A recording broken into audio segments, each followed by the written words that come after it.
Hey there, welcome to Business Breakthroughs. I'm your host, Neil DiPentino. So happy that you could be with us today. We have a wonderful guest, as we always do, but this is a very special guest coming all the way from Las Vegas, Nevada, and super excited to have her on the show.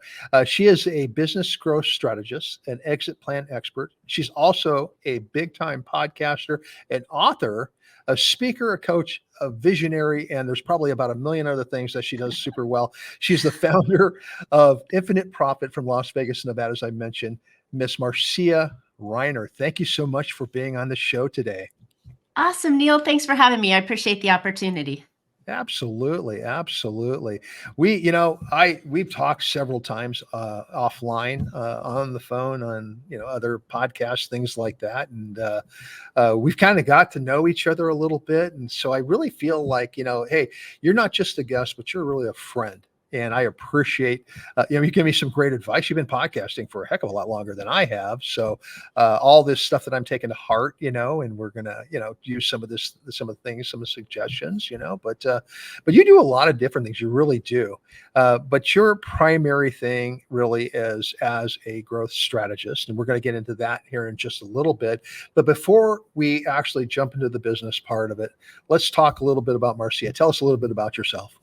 Yay. Okay, so I'm in the next phase of my life, right? No numbers are good numbers, but I'm in the next phase of my life, and I came out of Orange County, California, and I decided to go on a road trip as a digital nomad this year.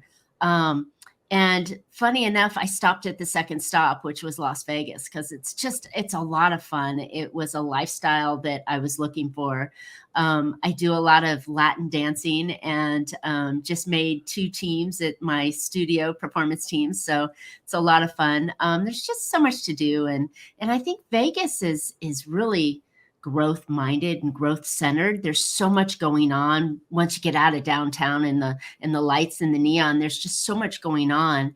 And so I'm actually looking to be in a fresh environment versus Southern California for business growth. And there's so many companies, the tax benefits, all those features that we look for a place to run your business. And so Vegas came on, and been here since August, and experiencing the highs and lows and the weather and all the construction and everything crazy that goes on in Vegas, and just having a great time.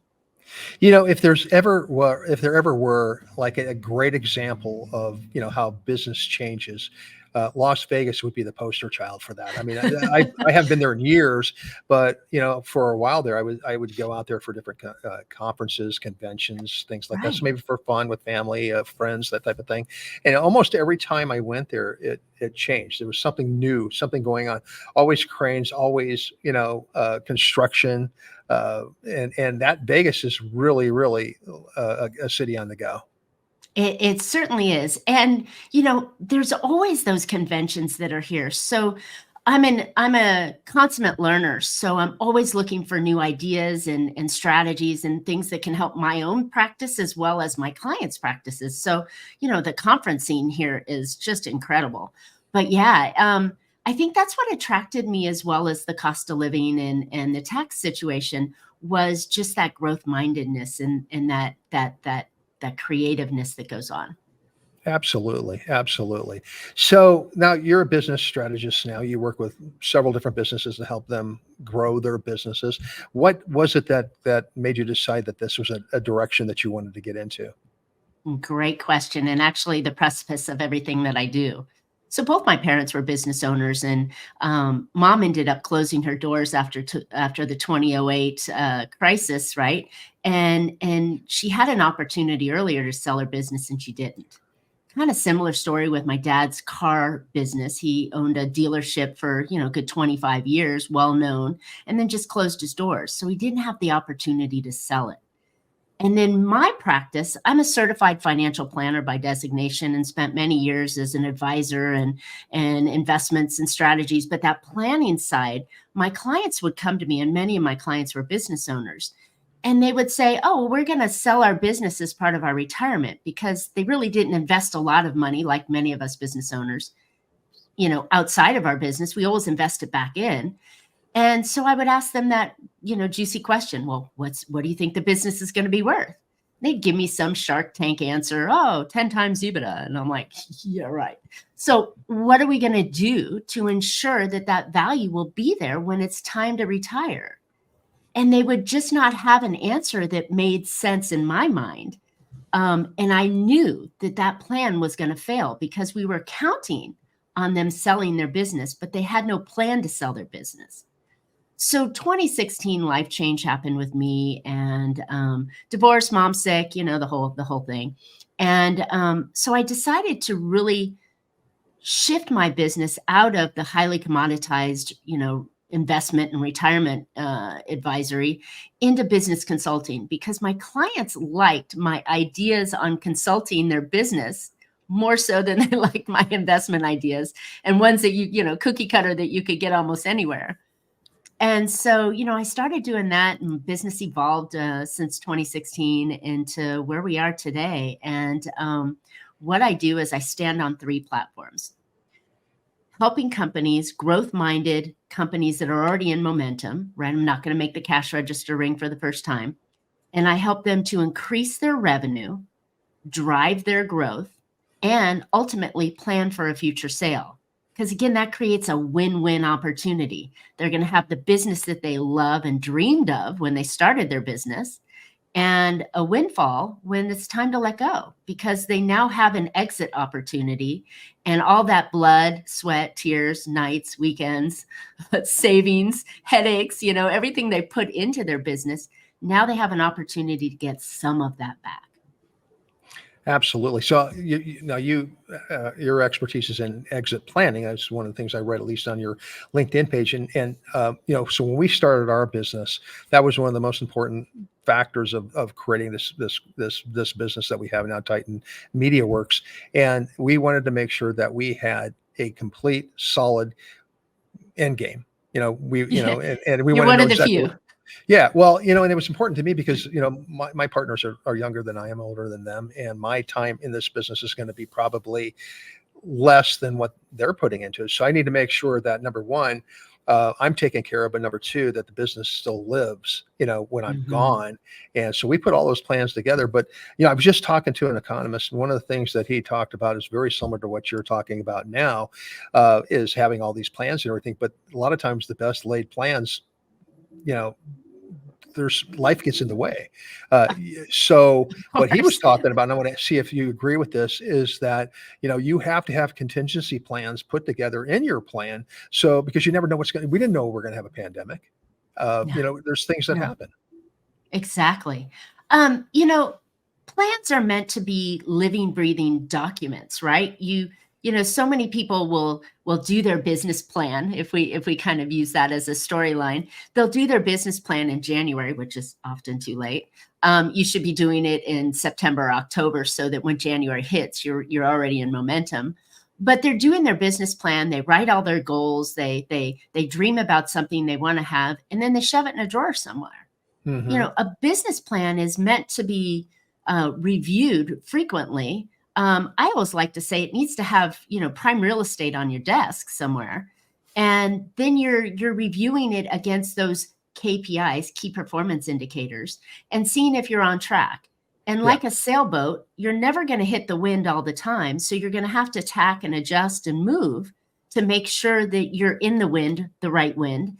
And so making those changes. But if it's in a drawer, what are you going to do? You go, oh exactly. yeah, you know, it's Yeah, crazy. and I think you're right. I think a lot of people actually do that, and if they even have a plan to start with. I have this Exactly. great idea. My mom had this great recipe. I think I'll open a restaurant. And it doesn't always work out the best, because not everybody's going to live mom's recipe, right? So I love what you're saying there. Now, as far as like working with the entrepreneurs, with the businesses that, you're working with people who have been in business for a little while, what kind of advice do you give them to overcome some of the challenges that they come across in building their business and getting to that end game of being able to sell their business? There's if you kind of look at that, think with the end in mind kind of stuff, what makes an attractive business and what makes a business easier to run, right? And profitable. Those are the things that are commonly the problems. Most businesses usually have some sort of financial problem or cash flow problem, right? Maybe they're getting advice from the wrong place or making the wrong decisions because they're not reviewing or adjusting their data in a way to make good decisions. So oftentimes I like to look at the company right off the get-go of their financials, right? Where are they today? Where would they like to go? What kind of cash flow do they need to be able to secure and invest in that growth and to keep the business running in a profitable way? Because the number one thing that businesses look at when they're being purchased is positive increasing cash flow, right? And so if we can make the business profitable and cash flowing, then the business owner in the current market can take up opportunities that come their way, whether it's buying additional inventory, making investments, or paying down debt, or buying a building, whatever comes along that needs cash, right? Making investments in their marketing to grow their business. So if we can get that cash flow and the financials working optimally, right, for where they are in their business right now, then it's going to make business easier for them. And if you continue to practice that, then it's going to look good on your books when you want to sell it.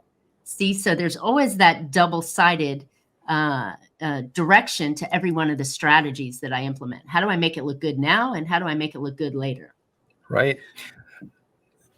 So a lot of businesses, here's another question I wanted to ask you. So a lot of businesses don't have really good processes in place in terms of how they Of operate course. their business and everything. How important is that in terms of like being able to resell your business? I mean, so like there might be, like 20, 100, 20 businesses, 100 businesses that are similar to what you're doing in your business. So what makes you different than the others would be process, I would imagine. So how important would that be for a client? Well, first of all, processes, the only way you're going to grow your company is by having systems and processes. And in effect, the only way you're going to have an easier business to run is by having systems and processes. If we go back to when you started your company, you were in there swinging the hammer, doing the actual delivery of your product and service. You were the marketer, you were the accountant. Stop. You were the jack of all trades. Well, there's only 24 hours of the day. You need to sleep. So the best way to grow your company and make it easier on yourself is to have systems and processes in play. And then from that, you can actually have someone to delegate the tasks that only you can do, you keep, and everything that somebody else can and should be doing, you should delegate those. But they all require those systems and processes. And so when you're thinking about growing your company, I always like to have the picture of the Christmas tree in mind, right? You're going to grow up and then you're going to scale underneath that to support the growth. And the scale is redefining processes and systems, investing in product or machinery or something that you need to deliver, investing in labor. Maybe it's getting into a new market or offering, more of the product that you're selling. Product or services is synonymous right now. But if you think of that Christmas tree movement, right? You're gonna grow, and then you have to scale to support that growth. Then you can grow again, and you have to scale to support that next set of growth. And that can only be done with the systems and processes. And I want to say the word never, but almost never can be done with a single person trying to manage the entire ship and keep everybody afloat and shoveling water out and everything else. So it needs people and investment. And in order to do that, you need to have systems and processes. Now, when I talk about scale and I talk about growth, I want to put a caveat. This isn't market domination and Amazon growth. This is your own designed growth, whether it's going from A to B or going from Vegas to North Vegas, right? Whatever that growth is for you, it still needs to be considered growth. And you need to have the systems and processes in place to do it. Well, I mean, every business is a little bit different. So yeah, it's hard to like, there's a lot of, people who give advice like on a grand scale, that might be kind of generic for everyone. And that's great to kind of maybe understand some of that stuff, but really kind of gets down to the nitty gritty. Every business is a little bit different. Every business owner is a little bit different. Their goals are different. Everything is, and so you have to Sure. really, in order for you to help them scale their business, you really have to really dig down deep and understand what it is their goals are. Yeah. Oftentimes though, I see a common problem with younger businesses, those that are like maybe less than 5 years. They often come in because they knew their jam, right? They had this specialty or skill set or expertise that they maybe left corporate or decided to, open their company. And then they immediately jump to, oh, I got to do this, right? And it's often on the fifth floor and they forgot about these foundational pieces. So, where I like to bring my clients back to is let's shore up the foundation of your company and look at the levers that you can move and jiggle to make it better before you go to that next piece. And oftentimes, those are not sexy. They're kind of basic in some terms, but often overlooked or jumped ahead of or not revisited. And so those are really important pieces that any business can go in. And yes, there's the nuance of the attorney or the plumber, but they're still pretty foundational in structure. And now it just becomes how do we make it yours, right? And how do we make that move go forward? But I find that nobody does it alone. Nobody that has been successful has ever gone off and did it all by themselves. So having people to support, advisors, coaches, consultants, mentors on your team, it's really important to help you really shortcut and take advantage of the knowledge of others. Yeah, absolutely. I mean, some businesses may not have, they might be smaller business. They don't have large, a lot of employees and everything, but they can always access information and guidance and help and support through coaching, through businesses like yours. Exactly. And it really is the I like to say I'm not the only one, but you want to make sure that you're getting an ROI, a return on your investment for the work that's being done. And I always like to make sure that my clients understand that these strategies and tactics that we're going to use have an impactful number against your bottom line and revenue, right? So, even more importantly, if I can show what that ROI could be, then you could see where the investment, if it's worth it or not. And so making sure those KPIs and those levers that you're pulling, and sorry if I'm using acronyms, key performance Oh, indicators, you're right? fine. You're fine. Yeah, the KPIs and the levers that you're pulling are the right ones that with an incremental small adjustment can give you the results that you're looking for. And I think that's really where my expertise comes in, is saying, let's try this and this is what it's going to do. And then you can know, did I invest well in my time, energy, effort, team, you know, guidance, and did it work? Well, yeah. Okay, great. Now we can move on to the next one. And like I said, when businesses jump to that fifth floor, they've often overlooked these levers and these things that could have made things a lot easier for them. Absolutely. Absolutely. I love everything you're saying. That's wonderful. So give us a basic idea of like who one of your customers or one of your clients might be. Well, since my strategies are very foundational, I don't niche per se, and I don't say, oh, I only work with plumbers or I only work with attorneys, right? I can work across the board, but I know that there's some companies that maybe can't benefit as much as others for them. But traditionally, I can brick and mortar, companies that are growth minded. That's a number one concept that I need, is you need to want to grow. And then the second piece I think that is just really foundational in what I'm doing is I've got to have access to the C-suite, to the owners. And if there's a large committee running the company, it's going to be harder to turn around, right? Hmm. So Yeah. I need to be able to, these strategies are very easy to implement when you talking to the person that can get it done, right? And Hmm. so again, I need direct access to the team that's actually going to get it done. And then it's like, okay, go. Here's the strategy. Here's how to do it. Here's the implement. Let's get it done. Let's come back and make sure we got the results, right? And so smaller companies under about 5 million, 10 million in revenue, depending on this situation, are really where I shine and I can get the greatest results that I've seen in years. And that's dramatic results from little incremental changes. And so that fear of like, oh my gosh, she's going to make me do something different. Well, yeah, but it's a little bit different. Just a little bit, it's yeah. it's just a little bit. Little changes can make a big difference sometimes. Can you maybe give us Really an can. example of maybe where you've made those little changes with a client that and what kind of results you Sure. Sure. So I've got a company that was a franchise. She bought a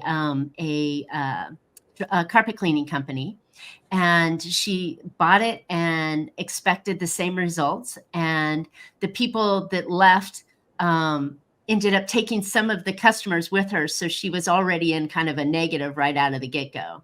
So I came in, we looked at what she was saying and what she was offering and how she was riding on the old company's coattails. And we made some little incremental changes to how she was presenting herself. And then we looked at the most common problem that her customers had with her industry. And we were able to develop a unique opportunity to make her stand out a little bit better in that space by saying that, you know, hey, we did the things this way. And I don't want to give away her pride and secrets, right? Because Oh, it, you know, absolutely not. it would be easy to duplicate, but it takes a little bit of work of looking back inside of us and looking at our customers' real needs and solving the problem that they have that they're looking for a solution for, and providing it in a way that they want, being very customer centric versus being, you know, oh, well, we've been in business for 40 years and we do it this way, buy it or don't buy it, right? Instead of going, well, you're asking for this, we could do this and we could package it in this way. Would that make you happy? Oh yeah, okay, great. So her sales, you know, because it's all about the numbers, right, her sales actually in the first year, and it does take time and momentum to get things rolling, but her sales actually doubled in the Nice. first year, which is a huge number, right? And you know, I don't say that gently, but her sales actually doubled because she was able to reach the customers that truly wanted her service in a way that they wanted to buy it from her. And it was just little changes. And so now she's got more trucks, she's got more team members, she's managing everything going, and we're continuously working to improve her outgo so that way she can invest in more of the business she wants that she wanted when she bought the company, right? Right. And have the life she wanted. Absolutely. You buy a business or you start a business because for the investment, you want it to grow. You want it to be like you said, some people want to use it for retirement or whatever the case might be. You Sure. don't necessarily buy it because you want to have a 24-hour a day job, right? So that's what ends up A J a lot of people. is what I call it. Yeah. Yeah. And a lot of people end up with it, working 24 hours a day in a job and they wish they never started. And it's just, Yeah, and with the that's worst sad. boss, with the worst employee, making less than you were making before Well, because you're putting exactly. in all the sweat labor and constantly thinking about it rather than having your nights and weekends off. Yeah, yeah. I hate them. I hate when that happens for people, but it does. It So does. look at the world is changing, business is changing. The economy, competition, the workforce, and everything. How do you stay Yeah. ahead of what's happening in the business world with your clients? Yeah. Well, for me, I'm a consummate learner, so I'm always looking for opportunities to improve my services and products and help my clients better off. But I think the key to that is you always have to innovate. So if you're not growing, right, and part of growth is innovating, how can I improve my product? How can I improve my pricing? How can I improve my service or the deliverable that I deliver on to make my customer recognize that my business, that they need to choose my business over somebody else's, right? And again, if you come back from that customer centric of what the customer wants and not what I deliver, then they're going to be more apt to choose you over them. Then it becomes the relationship, doing what you say, delivering on the promises that you make, maybe even over delivering. Surprise, right? Novel idea. Over delivering on it. And a lot of those things can be improved on internally on your business. And we spoke of systems and processes, right? Looking at ways to trim costs, trim expenses. Can one person do the work of two? That's the new economy, right? Can I not have to pay for an office space because I have outsourced employees? They could still be US based, but they may not need the expense of the company. So it's looking at the little nuances in your own personal situation to make sure that you can deliver a better product. Nobody wants to race to zero. So cutting your cost is not always, or cutting your price is not always the best decision, because people value what they feel is valuable, right? But it's making sure that you're delivering what the customer wants. And then a lot of times the customer's willing to pay more for something that is exactly what they want, rather than something discounted that they can get from anywhere. Because then you're like, okay, someone lowers the price and you got to lower your price. The next guy lowers his price. Think of the gas stations, right? 2 gas stations across the street from each other.